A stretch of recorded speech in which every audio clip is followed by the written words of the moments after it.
Good morning, everyone, and thank you for joining our second webinar hosted by RICS Matrix.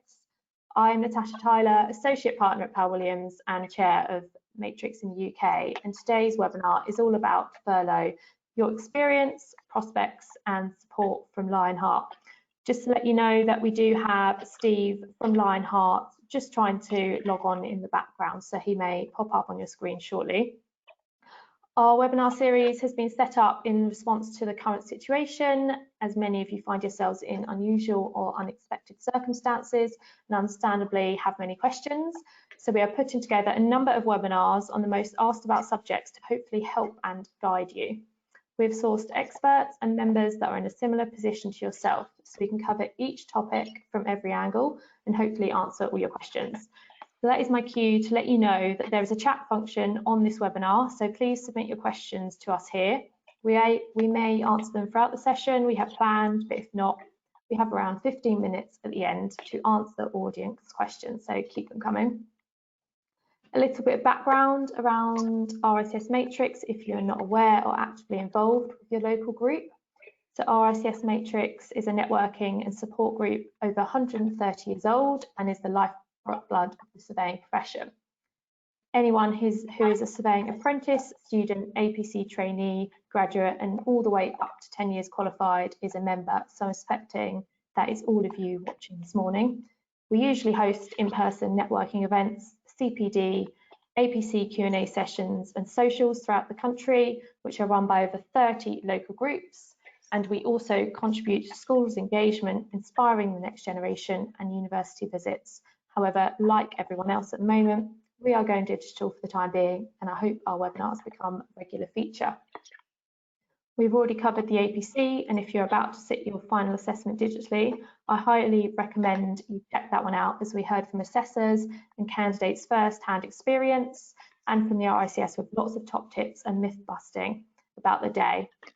For anything Matrix, including links to this recording and for future booking webinars, make sure you follow RICS Matrix on LinkedIn or just head to that page at any time and you'll be able to see the webinar recording link and any other upcoming events. So before we get started with today's session, I hope you're safe and well, and I hope that our webinar series will help support and inspire our members. Over the coming weeks, we have topics ranging from furlough like today, networking and social media, going self-employed, support for students, parents returning to work and how to join a board, just to name a few. So on to today's webinar. Furlough, your experience, prospects and support from Lionheart. We have 5 fantastic panelists today, and I just need to move my screen about so I can see you all, which I will introduce to you in a moment. We will hear from 3 UK Matrix board members sharing their first-hand experience of being furloughed at different stages of their career and how you can use your time wisely, the impact of the coronavirus and furlough on the job market and your prospects, touch upon the impact on your APC training, and hear from Lionheart trainer about creating a positive mindset and the importance of well-being. As I said, we will be answering some common questions throughout the hour, and we'll leave around 15 minutes at the end of the webinar to answer your questions. If we don't get to yours, they will be answered on the RICS Insight Communities channel hosted on Yammer, and I'll explain more about that at the end. Please ensure when you do ask a question, include your name so you know if we answer your question. So let me introduce the panel to you and wave when I say your name. So we have Sam Organ, Senior Building Surveyor at the National Trust, Senior Lecturer in Building Surveying at the University of West Midlands, an RICS Matrix board member, amongst other things, a finalist in the, was it Women of the Future award, Sam? Yeah, so congratulations on that. We have Adele Marting, Real Estate Surveyor at Avinson Young, Associate RICS, and Adele is on the apprentice route to MRICS level 6, so is a part-time university student. We've also got Laura Hibbs, Assistant Project Manager at Edge, and is midway or even more than midway through their APC and an RICS Matrix board member. We also have Katie, associate level at McDonald and Company, specialising in the built environment, and formerly worked at Savills in the residential agency in Southwest and private London real estate. And then we do have Steve joining us at some point. Steve Dix is FRICS, APC assessor, mentor, and also joining us today in the capacity of a Lionheart trainer and counsellor. So I think it would be really good to start off with first-hand experiences first, as I'm sure they will resonate with much of the audience. So heading to Sam, you're already qualified, and could you let us know your current position and the impact that furlough has had on you both personally and professionally? Sure, thank you, Natasha. So I have been furloughed from one of my jobs, which is the National Trust, whereas I'm still working at the University of the West of England in Bristol. And so whilst I've been trying to grapple emotionally and physically, I suppose, with being furloughed from the National Trust, and continuing to do keeping in touch days with my team every 2 weeks. At the university, it's become really, really busy. And so there's quite a lot of stress from different angles and different places. During my free time, it's been interesting. The RICS have provided a lot of CPD, free CPD, that we've probably all signed up to, but that's become overwhelming at times. So it's about maybe taking a step back on some days and just reflecting a little bit to make sure that things don't get a little bit too much. Yeah, I think that's important, isn't it? There is a lot of CPD out there, quite a lot of it actually getting fully booked, so you know that people are taking advantage of it. But yeah, you're not going to be doing that every day, are you? And no, exactly. And how are you finding, I mean, being at the university, and sorry, I did introduce you wrongly. That's okay, fine. England. So we're just going to touch on this slightly, as we will have another seminar on this subject specifically for university students, but how are your students finding it, as I'm sure many of them may be concerned? I think it's probably a similar situation with all universities. I think that we're all trying to adjust to different ways of working. And so I've delivered lectures and tutorials online. I've had a virtual office that I created, so students could meet me at certain times in my virtual office and actually see me on the webcam and speak with me if they chose. So it's been really promising and really good, but the university has had to get up to speed with delivering certain things online, and we've done that already. I mean, we have distance learning options, but it's different when it comes to assessments. And assessments, as we probably all know, some are in controlled environments and some are uncontrolled. So we're talking about exams being a controlled environment and coursework being uncontrolled. And so lots of discussion around how we cope with that has taken place at quite high up in the university. And then we've had to actually resolve that, just to make sure that we don't unfairly disadvantage students and unfairly advantage others. Okay, that's interesting. I think we'll come to Adele shortly on that as well, obviously being a university student yourself. So in terms of your National Trust role, where that's been furloughed, have you, in terms of your sort of career going forwards, have you felt that being in the position you are in has disadvantaged you for the future, or it's something that just needed to be done? I think it's been really interesting. I've got an amazing manager at the National Trust, and when we were all furloughed, and we're about over 80% of us have been furloughed now, it was made very, very clear that that was to protect our funds. We're a charity, so all the money that we make is really important, and we reinvest it into our projects, into caring for our land and our buildings, and so protecting that is so important. And so it was made very clear that that was the purpose, and it wasn't because we were at risk of redundancy. It was just to protect that income, because our paid for entry properties are closed and 50% of our income comes from paid for entry. And so as soon as we don't have that, then our buildings and our land becomes difficult to maintain in the future. So it was made very clear that it wasn't because of doing a bad job, although actually some days it is very difficult to understand that. So I try and hold on to that information. Where we go from here is another matter, and it has been announced that there will be risks of redundancies in the future. So it just depends on what happens really and what's reported.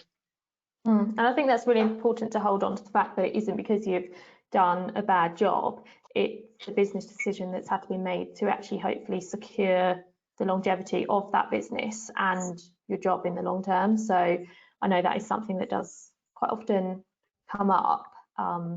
Yeah, I think we'll touch on that with Katie later.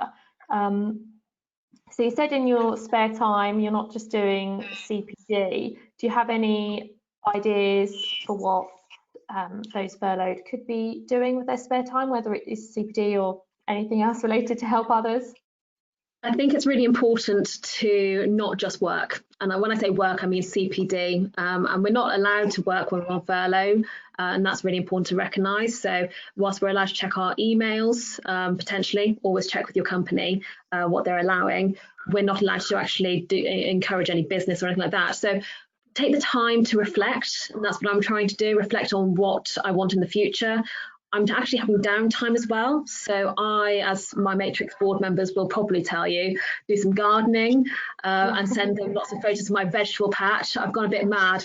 During my APC, I didn't do any of my vegetable patch. It looked like a wilderness out there. So yeah, I've taken the opportunity to try and grow much more of my own, much to the my dismay. My puppy keeps running over it. I've got a 10-month-old puppy. So I take her for walks and I do exercise.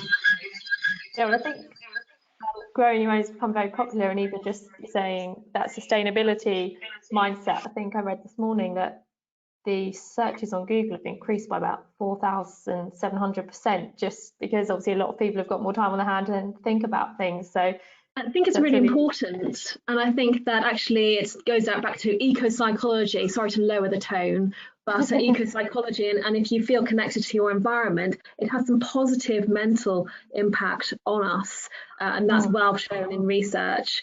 And then, of course, I'm getting involved a lot with Matrix. Again, probably to the horror of my board members, I'm sending them lots of cheesy jokes, but I'm also trying to support them as much as I can in any of their ventures.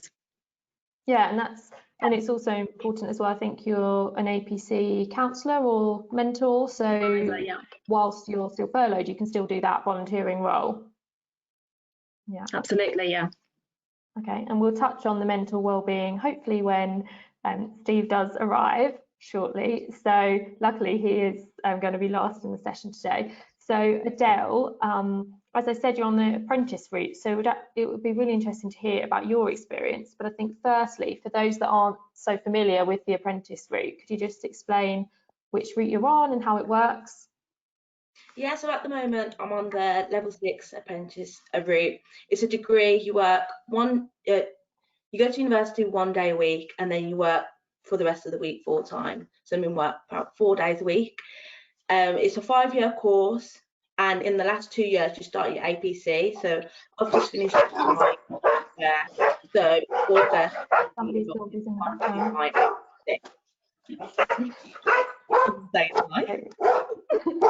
I don't know whose that is. Maybe Steve's joined in the background.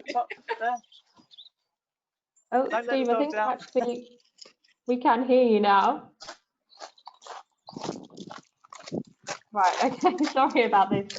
Adele, Steve, I think we can hear you. Can you just put yourself on mute for a moment, please? Okay, right, we'll go back to you, Adele. Sorry, so you're saying that it's a 5-year course? Yes, that's right. And in the last 2 years is when you start to work towards your APC. So I'll be enrolling onto my APC this August. Okay, so in your last 2 years, you'll still work 4 days a week, go to university 1 day a week, but then you start recording your experience in those last 2 years. That's correct. Okay. And you said you'll be starting yours in August, did you say? Yes, that's right. Okay, so hopefully for your current position then there won't be a delay in your training. Why not? Yeah, so I had a meeting with the university and the business about 2 weeks ago, and they said we don't expect any delays. We're just going to carry on as normal. And also, as a part of our apprenticeship, we have to complete 168 hours throughout the year, showing that we're doing off-the-job learning. So, and that also goes towards like our CPD with our APC. And so I've just been doing webinars. I've just finished uni last week, so we had an open book exam, which was great. Open book exams are the way forward, and so now university is finished. I've just started to look at more webinars, and we actually have some webinars available on our Avis and Young website. It's called like a COVID-19 resource centre, and actually anybody can access that. And so it's just been useful having resources from RICS and my own company to actually get that off the job learning. Okay, so you were, so effectively up until university finished, you were furloughed and didn't have work for those 4 days, but you still were going to university online as such for that That's 1 correct. day week. Yeah. Okay, so I guess for you then, the APC hasn't hopefully been pushed back at all, and that you can continue with that. Moving on to Laura, you're, I believe midway or more through your APC. So Yeah. would you be able to just share how that impacted you to date, please? Yeah, I just wanted to go over quickly something that Sam said. So I predominantly work in the education sector. So I project manage new builds for universities. So all of my projects, be it pre-construction or on site, were just on hold. And I knew the company were furloughing people, so which was completely understandable. So in my head, I thought, I'm ready for the call. It made sense, but mentally, I wasn't ready. Yeah. I was understanding, positive on the phone. Then the call ended, and I was like, oh my God, what am I going to do? I'm single. I live on my own. I don't have any pets. There's nothing to do. And then I started to think, why have they chosen me? Out of everyone, why have they chosen me? Yes, there were other people that they were furloughing. And just started overthinking things. So I'm very lucky that I work for a company where they care about people. So they kept in contact and reassured that it was purely on workload. So for those of you that are watching that maybe don't have the best communication with your employer, don't panic. 6.3 million people have been furloughed. It's not just you. Things to do with the effort or your capability. It's basically one less outgoing. I just wanted to, because I know that that's really important to reiterate. And I think actually so many people associate their purpose with their job, and then when that's taken away from you, you don't know what to do with your spare time. You've got all this time to think, and it's how you can remain positive and, you know, have a reason to get up, I guess, every morning. Yes, and I think that's quite difficult. So speaking to friends sort of in the profession who'd also been furloughed, everyone then said, right, because they felt like they needed to take their focus from work, APC. Because to be fair, this was the best opportunity to get stuck into it. I was given the gift of time because I kind of felt I needed to use that time productively. There was no other option. So even before like opening ARC, I felt this pressure of I need to do my APC because I'm not going to get this chance again, really, with this, well, hopefully. After the first few weeks, I felt like I needed to keep up with everyone. People saying, oh, I've done my case study. I've done all my diary. I've done all these sessions on revision. So feeling the need to keep up was quite a lot of pressure. So before lockdown, though, I was constantly on the go. I was never at home. I was either at the gym, seeing friends, networking, work. So this situation was very different to what I was used to. Like my plans, my routine had vanished. And I found this harder than others. For me, I began lockdown sort of feeling I need to get APC done. Everyone's keeping fit. I need to keep fit. I need to keep healthy. I need to renovate the house. So I kind of did an unrealistic mind frame to try and match what I was used to, until my head was about to explode and I took a few days off of doing absolutely nothing, and I loved it. It was quite refreshing. However, everyone's different, but those few days rolled into a week, and then maybe 2 weeks, and then it kind of got hard to get out of that routine of getting up late, watching Netflix, sunbathing. So I kind of needed a happy medium, and the best thing I would say is, whilst doing APC and being furloughed, is to make a list. I bought a whiteboard for my fridge, which is really it's the best purchase I've made, because I was making lists on my laptop, on my notebook, but I was never looking at it. I'm at the fridge a lot, so I'm looking. So I just put 4 things down a day, whether that be a walk, revise a section of a competency, do 3 weeks of my diary, because I was slightly behind on my diary, other things got in the way, and that has helped me sort of retain knowledge better than I, unfortunately, did my APC 2 years ago in a different competency, and I crammed quite a lot of information in, but using maybe an hour a day for one thing has helped me retain the knowledge so much better. I'm not saying if you've got the foot on the gas and you're APC and you enjoy it, you go for it, because it is a perfect time, but just make sure that you don't burn yourself out, I think. A lot of talking. Potentially burn out, and then you'll come back to work and then you won't have any energy to do that. Yeah, exactly. So I got a basketball. I don't know if you can see it. I watched The Last Dance, obviously, on Netflix. So I'm trying my hand at basketball. Taking on a new hobby. And I think that's important to, as you said, you've got a whiteboard to make a list, so you've got sort of a bit of a schedule, but it's not, but it's not, 9 to 5 every single day, because you're not going to be able to keep up that motivation every day if it's not going to work and seeing other people. So when was your APC for the new, the new pathway? So you switched pathways, haven't you? So you've had to effectively start again. So when's your final assessment due? So it was due, I said I wanted to sit November 2021. However, I think if I continue the way I am now, I would probably be able to sit in May. It's also helped to realise what I need more experience in. So getting all the paperwork and things done, which is sometimes left to the last minute, my only option now is to do that part first. So hopefully. And the lack of, I guess, because at the moment you're not actually getting experience, you're not being able to record those days, because you haven't set yourself up on the exact sort of 2 years, I'm going to sit as soon as possible. You haven't effectively pushed yourself back, because you weren't working to that really tight deadline of the very minimum days you needed. It took some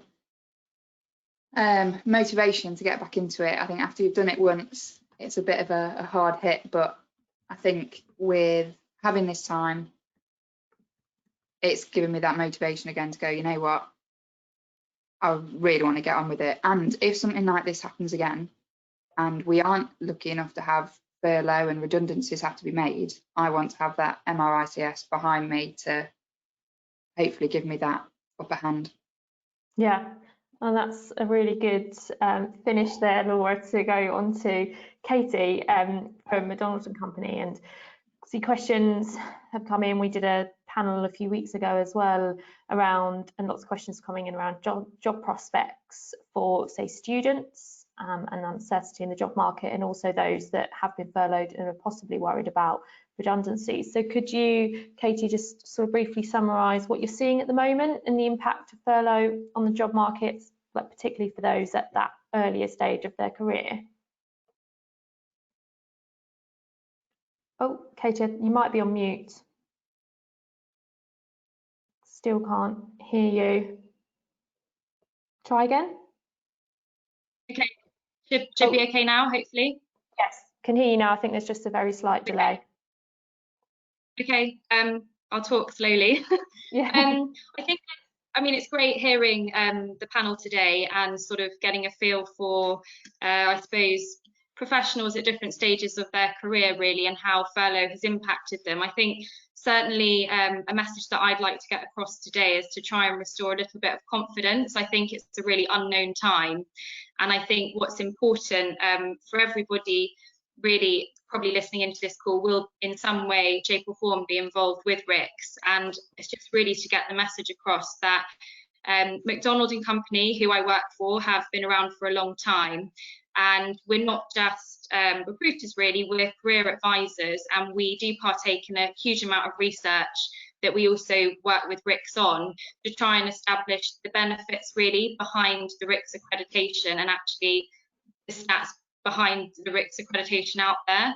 So I think it's really probably a comfort firstly to know that we did a recent study with about 7,000 people that took part, and only 43% were accredited or were qualified by RICS. So I think firstly it's really interesting for people listening to know that yes, okay, if you have been furloughed, I appreciate it's probably a little bit of a daunting time, but if you can use that time to your advantage and get yourself into that 43%, then you're doing yourself a huge favour.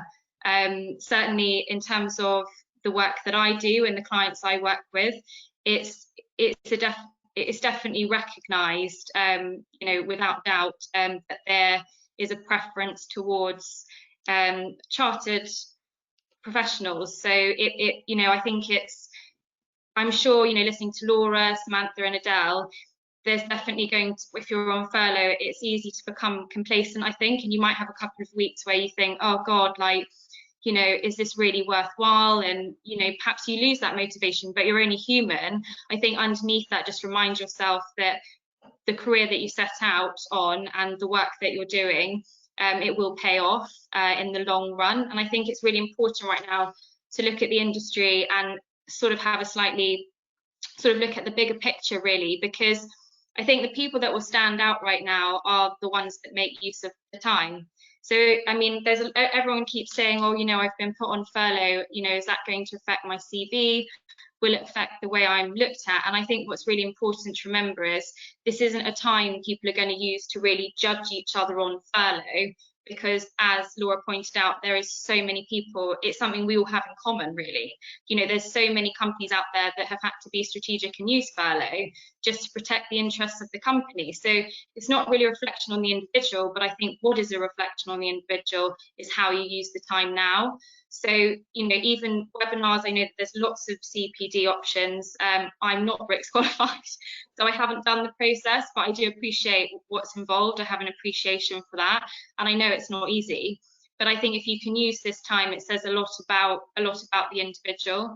And you know, nobody has a crystal ball. No one knows exactly how this is all going to pan out. But I think if you can be proactive with the time right now, another bit of advice that I have actually put out there is use the time to connect. You've got lots of time out there, build your personal profile, whether it's on LinkedIn or however you wish to do that. But, you know, reach out to people, even if it's old colleagues, even if it's a recruiter, even if it's somebody that maybe knows the market, call them and have a chat, because the likelihood is there's actually a lot going on out there. It's very easy, I think, once you've received that phone call, oh, that you're on furlough, to suddenly think that you're stuck, but you're not. And like I say, if you are going down the RICS pathway, you're doing yourself a really big favour in terms of standing out amongst the rest, really. Yeah, I think that's important. Staying connected, so not just with your colleagues, but using social media to, you know, LinkedIn specifically, to keep in contact. I've seen quite a few people that are furloughed, actually, you know, they're on sort of LinkedIn every day, just commenting, sharing posts. So you can sort of still see that they're active. Yeah, exactly. And I think possibly, I mean, I know you've just asked me about the market and what I'm seeing. The process of interviewing has certainly changed, of course, that's an obvious one, but, you know, we aren't doing those face-to-face interviews anymore. So actually what is happening with clients, I think is a real positive, because instead of having that sort of formality of maybe a 2 or 3 stage interview process where you go and meet in person and it can be a bit stale and nobody really puts their guard down, what we're actually seeing really is multiple phone calls and video interviews. We're seeing an exchange of contact details much earlier on. So I actually think where people are interviewing and getting placements, I think that it's actually a much stronger relationship that's being built off the back of the situation we're in. So practicing video calls is something good to do. Yeah, and for students, there's been a few questions around students that have, say, signed up to their surveying degree whilst the market was good, and then they're about to start or they're under a year in and this has happened. So is there any reassurance that you can give to students who find themselves in that position? So students that have just started to enrol in their APC, do you mean? No, if they have just started universities, whether so they may not have, you know, they're not yet on their APC, they've just started studying towards a surveying degree. Yeah, I think my response to that would be quite good timing, really, because if you've got the next 2 or 3 years to study, then you'll probably missed all of this and come out into an entirely different market. I think, you know, I've certainly when I was in the real estate, the transactional side of real estate, it does, you know, that's what the market does. And I think, you know, certainly Natasha, you'll remember the last webinar we were on together, but Robert Cohen on that mentioned, oh, you know, uncertain is the new certain, which has really stuck with me, because I don't think anyone can naively go out into the world and think that there won't be these challenges. The market does change, but fundamentally the real estate world does bounce back. I mean, my opinion at the moment is, on the last webinar I did, everyone was asking, where do you think the jobs will be? Where do you think this is going? And I certainly think that, for me, in terms of commercial space, I do think that'll change. I think obviously the likes of WeWork, I know Argyle Club, a few others, I think there will be a need for office space still, but on a much more flexible basis. So I think that's quite obvious to everyone listening and everyone on this call. But I also think we're going to have a think about, you know, the use out there of, say, retail space, for example. There will be lots of companies that will, you know, in the retail world, that will continue to have their flagship store, I'm sure. But in terms of other spaces they own, it'll be interesting to see what change of use maybe happens there. And I personally wouldn't be surprised if that goes into residential, which is actually probably quite good news for this call for any surveyor, valuation surveyors or surveyors, quantity surveyors. But I do think that fundamentally that space will have to shift. So I think anyone that can enable themselves to perhaps be flexible in their career at this point and be open-minded as to maybe their pathway, I think those people will also benefit as well. Yeah, and I think in my position when I was at university, and that's why that sort of question was interesting to me, is I started university in 2008, so just sort of when the recession hit. So when I then started, it was a lot harder during university. I was full-time, but it was around 3 days a week, so I really wanted to get some work experience, and that was a lot harder to find. And as graduate placements came up, you know, there was a lot less in the market, but actually it just meant you just had to work a bit harder and really do something a bit extra to you know, and use that opportunity as people have now to maybe have something extra on your CV and use that time wisely to really stand out. So, and to say, and then by the time I graduated, we were recovering. So yeah. It, change is inevitable, isn't it? And pathways and the market just may shift to another area. So yeah, I don't think there's any alarm bells. There's definitely no alarm bells to say, you know, surveying, there isn't going to be a career in surveying anymore. You know, the buildings are still there. They may have just been mothballed for a little while, but they're still there. Yeah, and it is also, you know, you've got to remember there's a huge housing shortage. So, you know, long term, I think that's also just something else I wanted to mention, is probably just now requires a bit of patience. But I think if you are somebody of routine and you're somebody who can 9 times out of 10 get up and make the most out of the time, then with time it will change. So I think sort of a message a bit to hang on in there. But you know, we're very active still. There's lots of clients out there who do have the funding to push forward, and just like I am saying right now, have the ability and the funding to think ahead and think past and what they need to be achieving out the other side. No, that's really good. It's good to have that mindset and restoring confidence. I'm just conscious of time. We haven't had too many questions coming actually, so please keep them coming, but I'm going to move on to Steve. So Steve is here. You just can't see him. I think somebody in the background just needs to unmute Steve. And if you just give us a hello, Steve, so we know that you can hear us and we can hear you. And whilst we're just waiting for Steve to come on, he's going to very quickly touch on a couple of questions I have around the APC, but then more, we'll then go into more on Lionheart and creating a positive mindset. So, Steve, I think you might need to unmute yourself.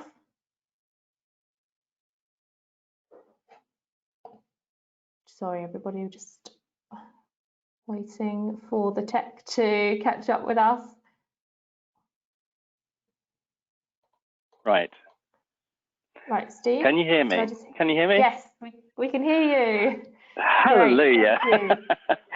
Wow, that's okay. It's been a real techie nightmare day today, hasn't it, for me? Sorry about that, everybody. Yeah, no, well, at least we can all hear you and everybody can hear you. So well, it's probably a good thing you can't see me anyway. Just listening to Katie there, I'm feeling very old. I'm probably the oldest person on the webinar today. And just to sort of back up what Katie's saying in terms of our industry, both property, and I'm more from the construction side of things. As an oldie, I've seen so many recessions, and the property and construction industry is really resilient. It bounces back. It's one of those industries that we can't do without. A bit like hairdressers at the moment. I think we're all missing our barbers and hairdressers, aren't we? Thanks, but Steve. You can just see us on the video. No, I don't. Oh my gosh. Yeah, talk about dig myself a hole. I've lost most of my hair, so I can't really talk. But yes, it is a resilient industry, and for anybody that is worried about the pending recession or the recession that we appear to be in, we will come out of it. There is light at the end of the tunnel. I took a great deal of solace actually from Major Tom. At the age of 100, sitting there saying, we've been through bad times and we always come out of them. And there's a 100-year-old man still inspiring people and talking positively. And I think that's really where I think my part of the webinar was coming from. It's about keeping that positive mindset and realizing that yes, we might be in a bad time, but we will come out of it. So without further ado, I should introduce the fact that I'm here with my Lionheart trainer hat on, and I do quite a lot of training for Lionheart. So I'm just going to introduce a little bit about Lionheart for those who aren't aware of what we do. And then with the very little time that I'm going to have left, talk about the sort of positive mindset courses and webinars and things that we are running at the moment that everybody's welcome to join into. I won't say too much about myself other than I'm a fellow of the RICS. I do lots of coaching and mentoring for APC candidates, and I'll give you an APC back update when I've finished, because I sit here also as an RICS auditor of the APC process. So I'm involved with the current session at the moment, so I can give you a quick update on what's going on there. But sitting here as Lionheart, I'm not sure how many of you know about the services that Lionheart provide, but it does a couple of things mainly. The first thing that we do is to provide lots of training And these are free workshops and webinars, which you'll find details of on the Lionheart website. And secondly, and I think this is a fantastic service that Lionheart provides, we operate a helpline, and you can access all sorts of different types of support through that helpline. The workshops and webinars that we're doing at the moment are mostly around well-being, mental health awareness, but also financial education. There's also, I expect, as a Matrix event, you're not thinking about retiring quite yet, but there is help there as well. So if you go to lionheart.org.uk/events, there's a whole list of them there. And for those of you looking for CPD, most of the courses, certainly the ones that I do, they qualify for CPD. Okay. So the second thing that we do is the support through our helpline.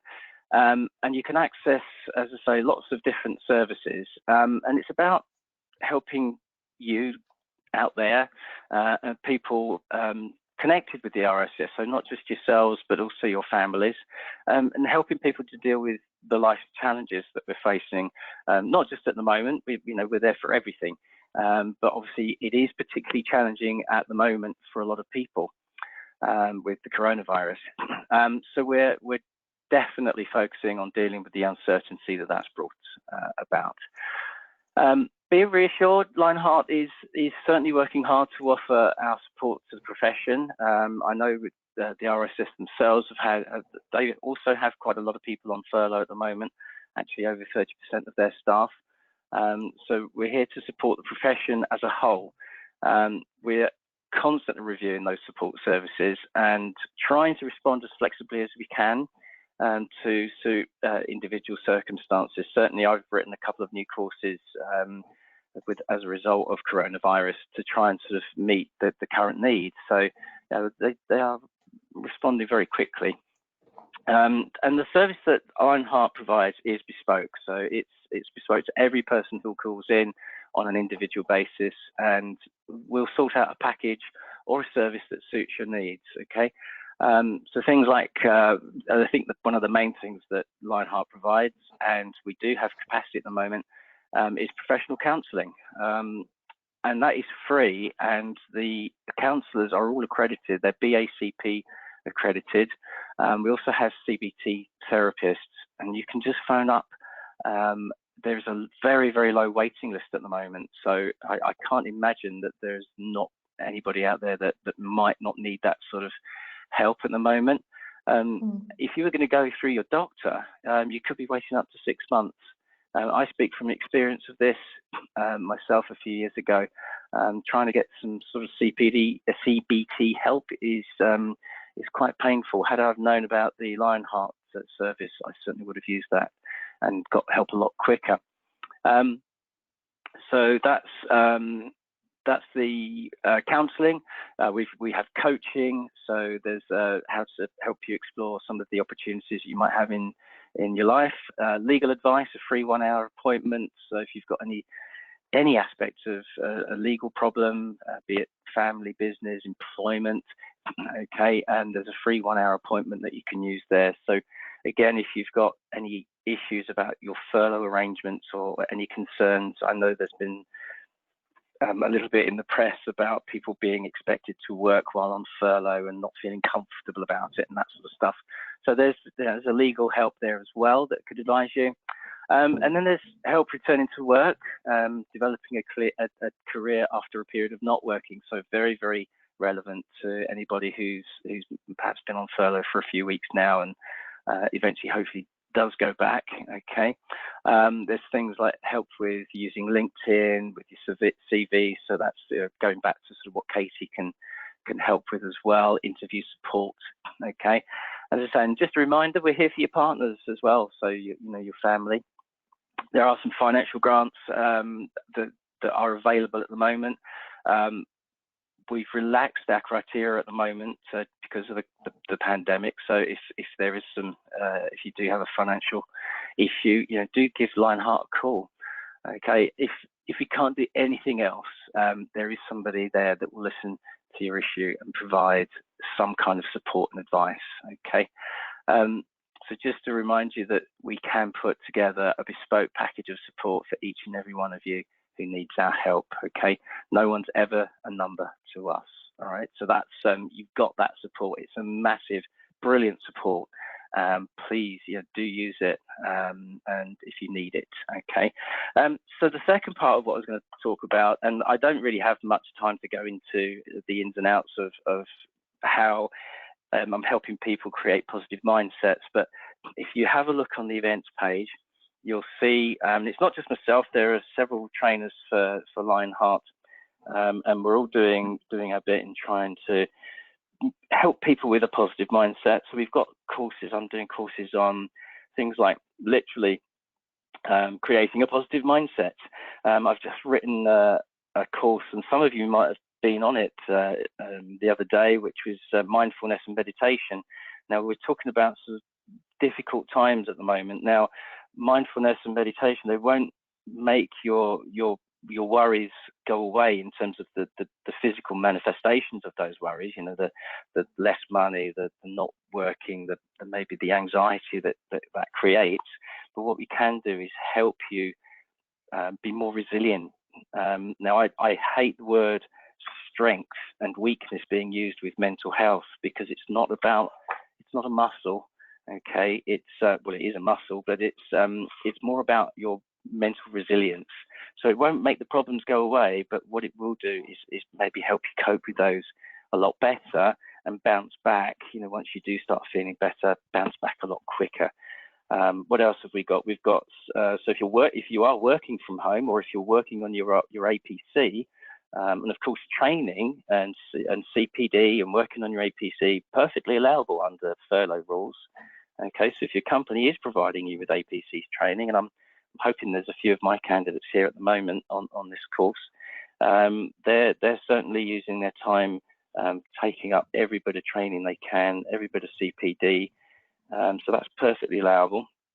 So things like switching on to better focus. What else have we got? Maximizing your productivity, all designed to help you certainly if you're working from home, or if you're on furlough and you're trying to create a working environment for yourself. All of these things can really help. We've got a series of 3 which are about supercharging your well-being, boosting resilience, building your confidence. So many different things that if you have a look on the event site, I'd love to say, here's a panacea, here's a solution for your anxiety.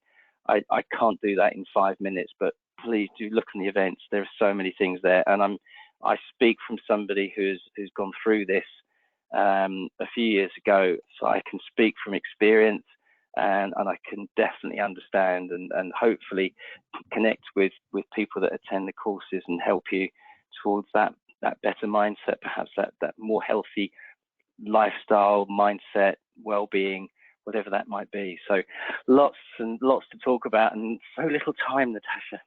Yeah, no, sorry about that. We have 10 or so minutes left.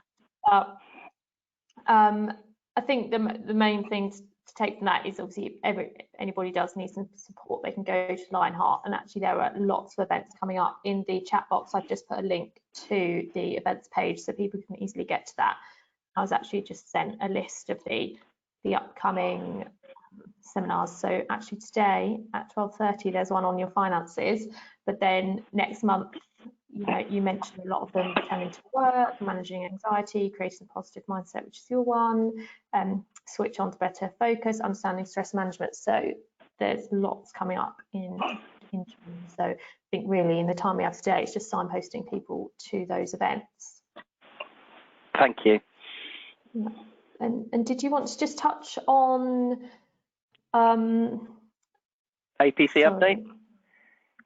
Yeah, yes, I was just going to quickly mention actually that Laura did just message me and say that she has actually used the Lionheart counselling service. So you may not want to go into detail, but you may just have some comments on how it worked in a practical sense. So if you wanted to just quickly say something, Laura. Oh, I think the organiser behind the scenes needs to unmute Laura. Oh, thank you. Yeah. Yeah, just very quickly, I didn't really want to go into counselling, or I didn't really know a lot about it, but I was at a time where I'd changed jobs. I'd just come out of back surgery. I had a lot going on, buying a house, relationship breakups, everything. It just all kind of happened at once. Someone that I was just speaking to at a Matrix event actually mentioned about Lionheart, and it was so simple. It was, I rang a number. In fact, no, I emailed, because at the time I didn't want to talk to anyone. I just thought, hi, heard you offer just like someone to talk to. I'm a bit nervous about everything going on, don't really know what to do. And I didn't really expect anything to really happen from it, but I got a call from someone from Lionheart, Ben, and he's been absolutely amazing. So for about probably 6 months now, he'll ring me every week. It's nothing major. We have a chat. It's nice to talk to someone that knows nothing about me. I know it's not going to go anywhere. It's confidential. And he's helped me to kind of get back on track and realise that it isn't as big in my mind as what I thought it would be. So yeah, I have to say, first-hand experience, it was really helpful. Even if you think it's the smallest of things, just have a chat with them. It's not something to feel embarrassed about or nervous about. It's there for a reason. I think well-being and mental health and things are becoming more and more important now, and people aren't afraid to ask for help. So yeah, and I think that's really good. Thank you for sharing that, Laura. I know you said you hadn't told anybody before, so I think that's really, I'd say brave, but I don't think it is necessarily brave in that sense, because there's nothing to be ashamed about either. So it's really good to know that Lionheart is there and they have supported somebody, and we've got a real life example. And Sam actually also, yeah, so thank you, Laura. And Sam actually attended the Positive Mindset webinar yesterday as well. I don't know if that was one that Steve did, and very good feedback for that as well. So I'm sure you're pleased to hear all of that, Steve. It's wonderful, and thanks for sharing that, Laura. I myself like to well, I don't like to talk about it, but I'm quite happy to share my own experiences, and I think it's very quite helpful for people if they can. So well done for you for sharing that with us. It's and it's great to hear how much help Lionheart has been for you as well, which is great to hear. So thanks for sharing. Did you want me to give you a quick update on what's happening with APC? Yeah, I literally have...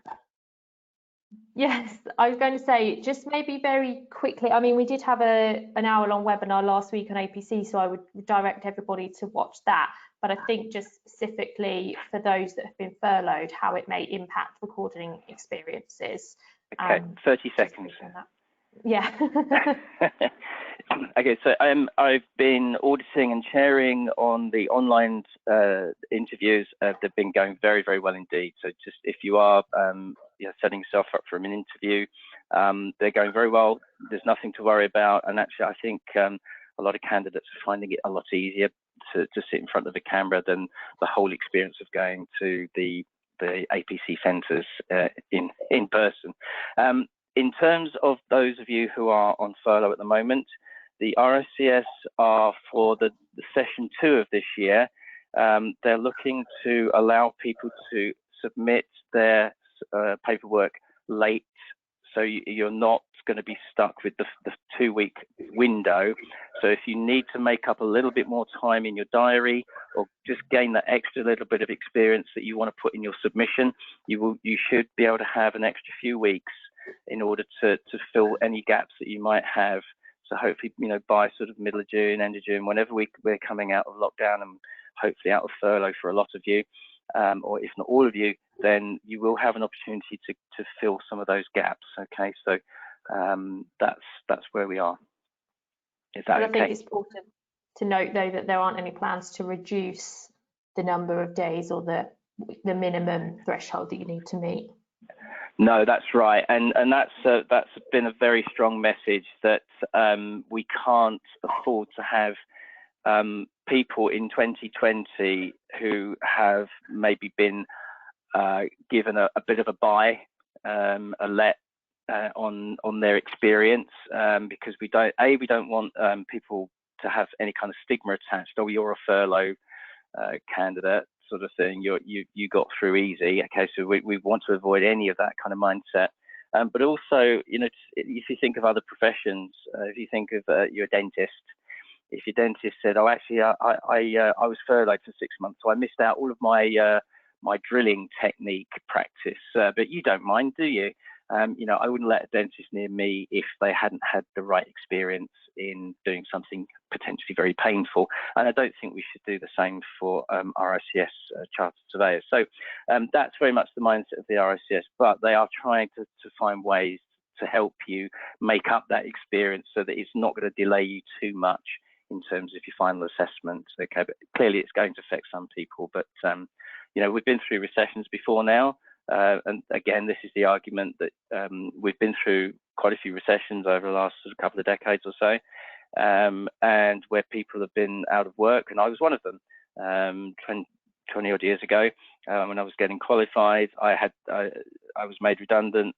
It delayed my passing of my RICS. So it is kind of tough, but we don't really want to downgrade the profession in any way, but we will try and find ways to help people that have had a few weeks out of industry. But there's nothing to stop you from using all the CPD Foundation. iServe is available for free at the moment. A lot of the online courses are available if you can get on them. So RICS, again, they're releasing ways of people certainly to continue their CPD, their training, even if they're not able to work at the moment. Okay, thanks for that. I think just as we've just got a couple of minutes left, I know we did start a little bit late, and we're just going to go straight to some questions that have come in, and I'll direct them to who I think is most relevant, but otherwise anybody else jump in to answer. So this one probably for Sam. Would you recommend students on a full-time course switch to a part-time course while studying, or is it better continue to like full-time? In terms of saying better, I assume they mean in terms of job prospects. I'm not sure that's coming from Carla. So I think it depends on what you would want to go part-time for. If you have a job that you could go and do, then of course that's going to mean that whilst the course will take longer, you will come out with experience. Alternatively, you know, full-time will mean you qualify earlier, so you'll be able to get some work experience afterwards. So it depends on what your purpose is, and I see a lot of students who go part-time to fit it around other commitments. But equally, part-timers that sometimes go full-time because actually perhaps they've decided that actually they'd rather finish earlier. So it just depends on what your intentions are and what your preferences are. Yeah, I think that's a good point. And then we also have a question from Douglas come in. So this is again actually probably potentially for Sam, maybe Steve. Are there any online courses that are available or relevant to uni students through RICS or other providers you are aware of? With limited prospects, work experience, what would be the best skills to build? That's quite a difficult one, actually. So really interesting question. It is difficult, and if you can get some kind of work experience, that's ideal if you're a student. And I know that when I was at university, I picked up the odd week of work experience here and there. That might not be possible at the moment. So what you can do is you can start looking around for free CPD. So I think there's something later on today by Bats in Churches, which is a group. And they're doing a session on wall paintings, for example. So you can pick up things like that. You, of course, have access as a student to iServe, so you can certainly look at that. But there are other options, and it's just about searching around for them a little bit. What was the second part of that question, Natasha? Well, I think it's the first part actually, that was just, are there any online courses that are relevant to university students through RCS? But I'm not quite sure relevant in what capacity. And then it depends on whether that's CPD or whether that's sort of other courses. I wouldn't overburden yourself. If you're already doing a university course, I wouldn't expect you to take on an additional course. I would look at things like the free CPD sessions. And then skills to build with limited prospects of work experience. So that might be one to share between me and Katie. So I would say look for volunteering options. If you can't get surveying work experience, I would certainly say just enhance your CV, perhaps by building other skills. So think about team building, softer skills, so telephone skills, email skills, project management skills. It doesn't have to be in surveying. If you're volunteering in a group and you're running something, or even sort of sitting on a committee and learning how to do minutes and all those sorts of things, they all build a CV. I don't know if Katie has anything else to add to that, though. Yeah, and just going back to earlier when you mentioned about sort of full-time versus part-time, I mean, from my angle, certainly the sooner you can get your APC done, the more positive that is. So I would, exactly as Sam said, I suppose, but don't overburden yourself trying to do too much. Focus on what you've got in hand and get it done, because I do think that like I mentioned earlier, there's an element of, or maybe a risk of becoming complacent during this time and sort of actually trying to do a bit too much. But if you can get your APC done and really sort of use this time to get ahead, I mean, I certainly find that, some candidates don't progress with their APC, and that actually doesn't look great. It's better to try and get it done.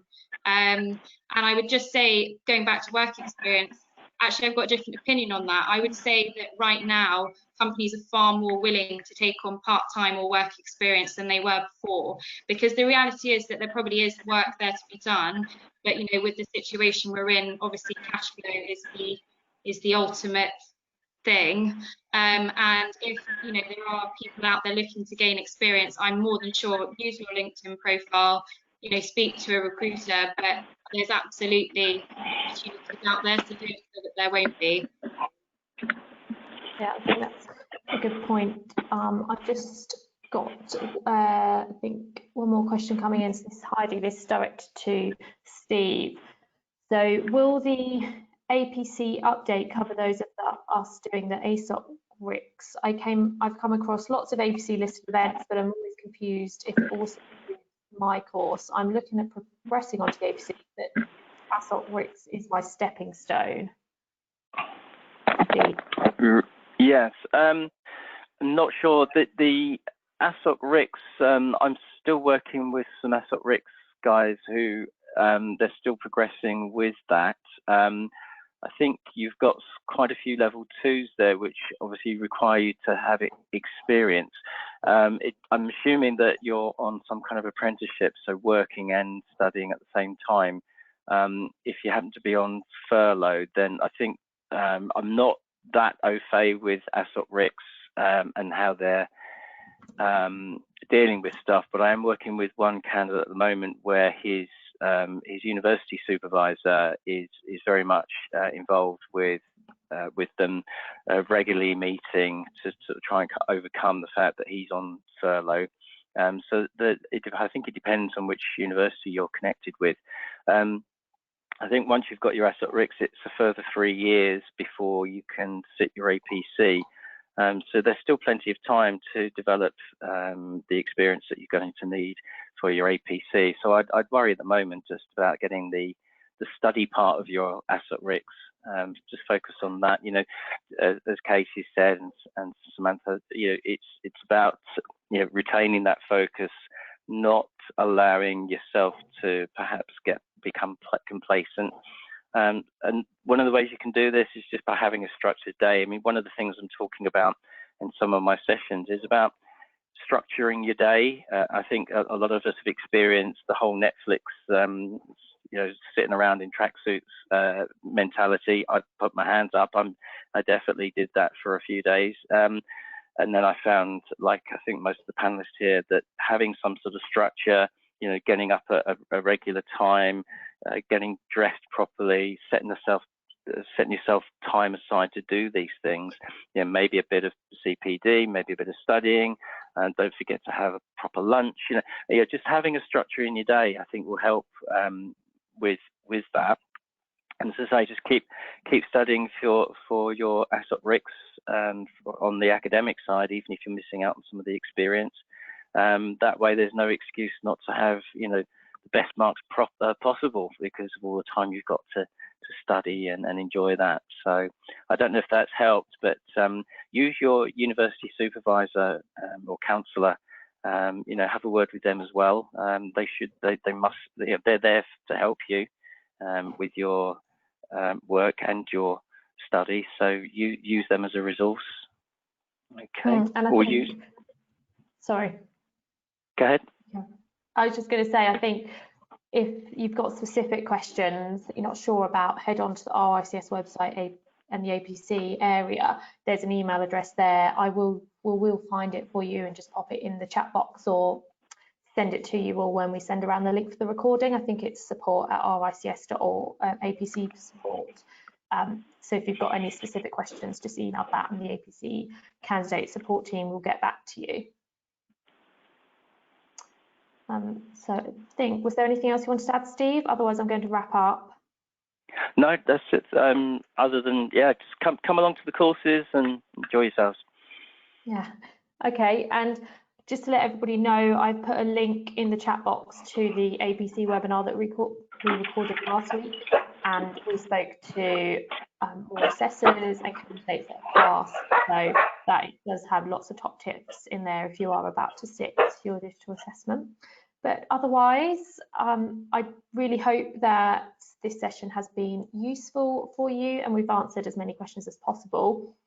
This webinar, as I said, has been recorded and everybody who signed up will be sent a link, and please do share that with anyone else that you may think will find it useful. That will take a couple of days to be sent around. If we didn't get to your question, they will be answered on the new RICS Insight channel hosted on Yammer. There is a specific APC support group for networking on there, and the way you can get involved in that is to email digicommunities@rics.org. I will just put that in the chat box in a moment, and you can request access.